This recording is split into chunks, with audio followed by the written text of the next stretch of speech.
ہاں ایک پہلو ایسا ہے جس کے حوالے سے حضور کی عظمت ہماری سمجھ میں آئے گی.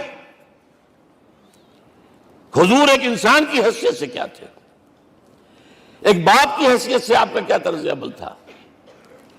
ذرا یاد کیجئے، جگر گوشہ رسول حضرت فاطمہ بطول رضی اللہ تعالیٰ عنہ وہ حاضر ہوتی، ابا جان دیکھیے چکی پیس پیس کر یہ گھٹے پڑ گئے میرے ہاتھ میں، یہ کنویں سے پانی لاتی ہوں، مشکیز ہے کہ یہاں پر بندیاں پڑ گئی. حضور اب تو عام لوگوں پر بھی آسانیاں ہیں، لوگوں کے ہاں غلام آ گئے ہیں، کنیزیں آ گئی ہیں، مال و دولت آ گئی ہے، مجھے بھی کوئی غلام کنیز عطا ہو جائے. اور آپ کو معلوم ہے یہ لخت جگر نور چشم محمد کی سب سے پیاری بیٹی صلی اللہ علیہ وسلم، کوئی شک نہیں اس میں، فاطمہ کیا بیتی ہوگی حضور کے قلب پر. لیکن فرمایا کیا بیٹی، یہ دنیا کی چیزیں ہمارے لیے نہیں ہیں، میں تمہیں اس سے بہتر شے دیتا ہوں. تسبیح فاطمہ ہر نماز کے بعد 33 مرتبہ سبحان اللہ، 33 مرتبہ الحمدللہ، 33 مرتبہ اللہ اکبر کہہ لیا کرو. لیکن سوچ لیجئے دل پر کیا گزری ہوگی صلی اللہ علیہ وسلم. حضرت عائشہ سے پوچھئے، حضرت خدیجہ سے پوچھئے حضور کیسے شوہر تھے، آپ سے زیادہ خواتین کے حق میں نرم، گھر کے کام کا جھاڑو دے رہے ہیں، کپڑے جو ہیں بوسیدہ انہیں سی رہے، گھر میں بیٹھے ہوئے یہ کام کرتے تھے. بہرحال ایک بات میں آپ سے عرض کروں، آپ انسان کی جس حیثیت کا بھی ذہن میں تصور کریں گے وہ ساری حیثیتیں محمد میں موجود ہیں صلی اللہ علیہ وسلم. محمد حاکم کی حیثیت سے بھی ہیں، محمد سب سالار کی حیثیت سے بھی ہیں، محمد قاضی القضات بھی ہیں، محمد ہیڈ آف دی اسٹیٹ بھی ہیں، محمد بیویوں والے بھی ہیں، اولاد والے بھی ہیں، محمد 5 وقتہ امام بھی ہیں، جمعہ کے خطیب بھی ہیں، مدرس قرآن بھی ہیں، مربی بھی ہیں، مزکی بھی ہیں، اور ہر میدان میں بلند ترین مقام. کوئی ایسی جامع شخصیت ملے گی؟ ہمارے ہاں تو حال یہ ہے کہ جو خطیب صاحب ہوتے ہیں وہ 5 وقتہ نماز کیسے پڑھا سکتے ہیں، ان کا تو اونچا مقام ہے. 5 وقتہ نماز کے لیے تو علیحدہ چاہیے امام آپ کو، اور وہاں بھی ایک امام سینئر ہوگا وہ عشاء مغرب اور فجر پڑھائے گا، ایک جونیئر ہوگا بیچارہ وہ جو خاموش نماز ہے وہ پڑھائے گا. 5 وقتہ نماز پڑھا رہے ہیں محمد صلی اللہ علیہ وسلم، اور خطیب بھی وہی ہے، مربی بھی وہی ہے، مزکی بھی وہی ہے. ہمارے ہاں جو لوگ تزکیہ نفس کے میدان میں ہیں وہ پھر جماعت کبھی نہیں کراتے، کبھی نہیں دیکھا ہوگا آپ نے کسی صاحب کو کراتے ہوئے.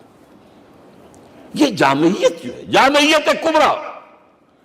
میں صرف ایک بات کہا کرتا ہوں، ایک اعتبار سے حضور کا اسوہ نامکمل ہے. آپ مجھے سوء ادب کا مرتکب نہ قرار دے دیں، اسوہ کیا ہے؟ عورت کے لیے اس کی اپنی نسوانی زندگی کے لیے اسوہ آپ میں نہیں ہے. آخر نصف انسانیت ہے، اسے بھی اسوہ چاہیے. یہ ہے جس کی وجہ سے حضور نے شادیاں کی ہیں زیادہ. خواتین کے لیے اسوہ حضور کے ازواج مطہرات ہیں، اور ان میں سب سے بڑھ کر جو بالکل یوں سمجھیے کہ آغاز کے اندر نوجوانی میں آ گئی ہیں حضور کی خدمت میں، نہایت ذہین و فتین. انہوں نے پھر عورت کی زندگی کے لیے حضور کا جو طرز عمل تھا وہ انہوں نے بیان کیا نا.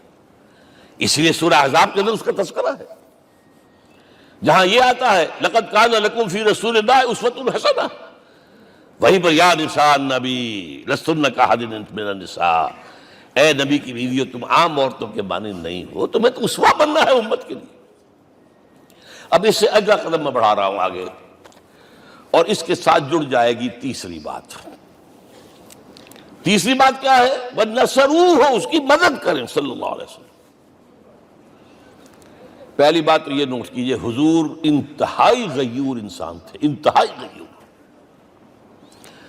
یہ کہا جاتا ہے کہ اگر حضور گھوڑے اس میں سوار ہوتے تھے اونٹ پر اور آپ کا کوڑا نیچے گر گیا تو آپ یہ کسی سے نہیں کہتے تھے کہ ذرا یہ میرا کوڑا مجھے پکڑا دینا، یہ بھی گوارا نہیں تھا. آپ اونٹ بٹھا کر نیچے اتر کر اپنا کوڑا خود اٹھاتے تھے. کسی سے اپنے ذاتی کام کے لیے کوئی مدد مانگنا امکان ہی نہیں. بلکہ ایک واقعہ تو وہ ہے جب بھی میں تذکرہ کرتا ہوں میری آنکھوں میں آنسو آ جاتے ہیں. یہ ہجرت کے وقت کا واقعہ ہے. آپ کو معلوم ہے حضور نے تمام مسلمانوں کو مکے سے جانے کی اجازت دے دی، چلے جاؤ مدینے، چلے جاؤ مدینے. آپ خود تھے موجود، اس لیے کہ رسول اپنے مقام کو نہیں چھوڑ سکتا وداؤٹ ایکسپریس پرمیشن فرام اللہ سبحانہ وتعالی. اب حضرت ابوبکر پوچھ رہے ہیں حضور اجازت آ گئی؟ نہیں آئی. آ گئی؟ نہیں آئی. دن گزر رہے ہیں. حضرت عائشہ کی روایت ہے کہ ایک روز ہم نے دیکھا دوپہر کے وقت آ رہے ہیں حضور، کپڑے سے اپنا سر جو ہے ڈھانپا ہوا ہے. عرب میں دوپہر کے وقت وزٹ کرنا جو ہے یہ ان کے خلاف دستور ہے، ان کی تہذیب کے خلاف ہے. یہ قیلولے کا وقت ہوتا. تو حیران ہوئے. آتے ہی فرمایا ابوبکر ہجرت کی اجازت ہو گئی. اب انتہائی خوشی سے اور بڑی امید میں کہ بڑی شاباش ملے گی، حضرت ابوبکر فرماتے ہیں، عرض کرتے ہیں حضور میں نے 2 اونٹیاں تیار کر رکھی ہیں، خوب کھلا پلا کے انہیں فرما کیا ہوا ہے، یہ ہجرت میں ہمارے کام آئے گی. حضور تھوڑا سا توقع فرماتے ہیں، پھر کہتے ہیں اچھا ٹھیک ہے، ایک میں استعمال کروں گا لیکن میں اس کی قیمت ادا کروں گا. حضرت ابوبکر رو پڑے. حضور مجھ سے یہ مغایرت، سائے کے طرح کے ساتھ رہنے والا، اس سے یہ مغایرت، ذرا سے اشارے پر اپنی کم سن بیٹی پیش کر دی نکاح کے اندر، اس سے یہ مغایرت. رو پڑے. لیکن حضور کی اپنی غیرت تھی، میں قیمت دوں گا. اب بتائیے مدد کا کے لیے درکار تھی؟ مدد تھی ان کے مشن کے لیے. مشن 2 حصوں میں تھا. اس کو جانیے. آج کچھ علمی باتیں آ رہی ہیں. حضور کے مشن کے 2 حصے، ایک ابتدائی جو تمام انبیاء اور رسول کا تھا، ایک تکمیلی جو صرف محمد کا صلی اللہ علیہ وسلم. ابتدائی کیا ہے؟ اللہ کی طرف دعوت، تبلیغ. جو دعوت قبول کر لیں ان کے لیے بشارت، بشیر کہ تمہارے لیے آخرت میں جنت ہے، نعمتیں ہیں. رد کر دیں ان کے لیے نذیر، خبردار کرنے والے، جہنم کے لیے تیاری کر لو. داعی اللہ، اللہ کی طرف بلانے والے. سراجا منیرا، روشنی کے چراغ. یہ حیثیتیں مشترک ہیں تمام انبیاء کرام. تمام انبیاء بشیر بھی تھے، نذیر بھی تھے، داعی بھی تھے، سراج منیر بھی تھے. اگرچہ ان تمام حیثیتوں میں بھی حضور کا سب سے اونچا مقام علیحدہ نمایاں ہے، لیکن حیثیتیں بنیادی طور پر مشترک. ایک حیثیت تکمیلی، اور وہ کیا ہے؟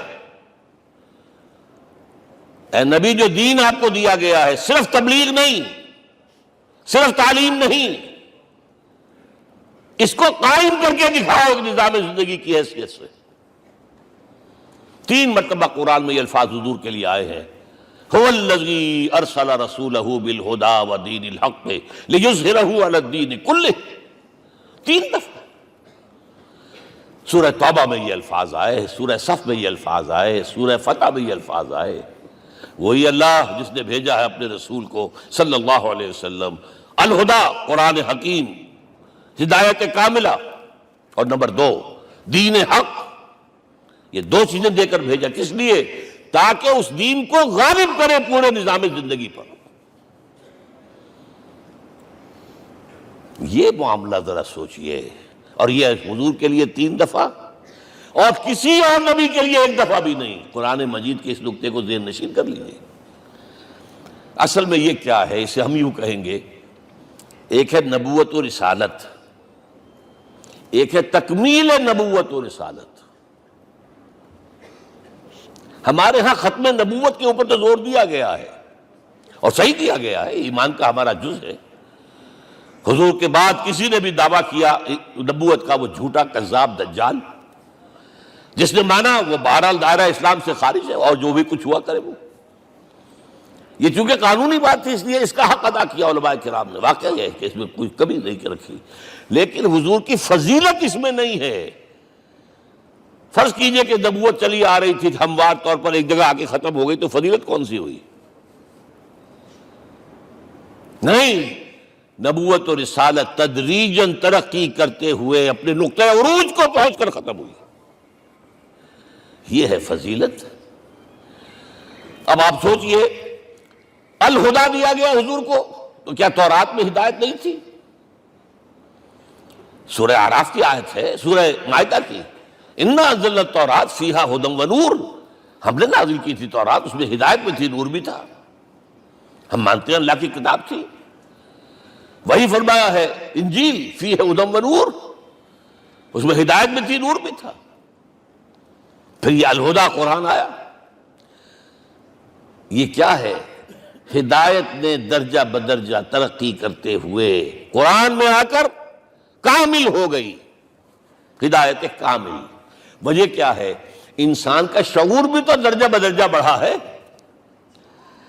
ایک وقت تھا ہمارا بچپن تھا، فکر کے اعتبار سے، سوچ کے اعتبار سے، علم کے اعتبار سے، ہمارے آباء و اجداد کبھی جو رہتے تھے گھروں کے اندر یا کبھی آئے ہیں تو کیا تھا ان کے پاس؟ اب اس وقت جو ہے کسی کو آپ پرائمری کے بچے کو پی ایچ ڈی ڈاکٹر رکھ دیجئے ٹیوٹر، تو کیا پڑھائے گا تو وہی جو پرائمری کا بچہ سمجھ سکے۔ لہذا وہ جو کہا گیا تھا آدم کو اس زمین کی خلافت دیتے، فَإِمَّا يَأْتِيَنَّكُم مِّنِّي هُدًى فَمَن تَبِعَ هُدَايَ فَلَا خَوْفٌ عَلَيْهِمْ وَلَا هُمْ يَحْزَنُونَ۔ یہ ہدایت رفتہ رفتہ آئے گی آئے گی آئے گی آئے گی۔ اور یہ بات جان لیجئے، پروفیسر ڈاکٹر محمد شریف نے جو کتاب لکھی ہے فلسفے کی تاریخ پر، اس میں بتایا ہے کہ 1200 برس انسانی تاریخ کے بہت ہی پروڈکٹیو ہے فلسفیانہ فکر کے لیے۔ From 600 BC to 600 AD 1200 years سارے فلسفے اسی میں پیدا ہوئے۔ سقراط، مختار، افلاطون اور یہ سب نکل گئے، اور کنفیوشس بھی آ گیا، تاؤ بھی آ گیا، اور بدھ بھی آ گیا، جین بھی آ گیا، سب آ گئے۔ گویا کہ انسان جب کچھ سوچ سکتا تھا، جتنا سوچ سکتا تھا سوچ چکا۔ اور یہ بھی سنا دوں، حضرت عیسیٰ نے کہا تھا اپنے حواریوں سے، ڈپارٹنگ جو میسج تھا، مجھے ابھی تم سے اور بھی بہت باتیں کرنی تھی لیکن تم ان کا تحمل نہیں کر سکو گے، جب وہ فارقلیت آئے گا صلی اللہ علیہ وسلم تو تمہیں سب کچھ بتائے گا۔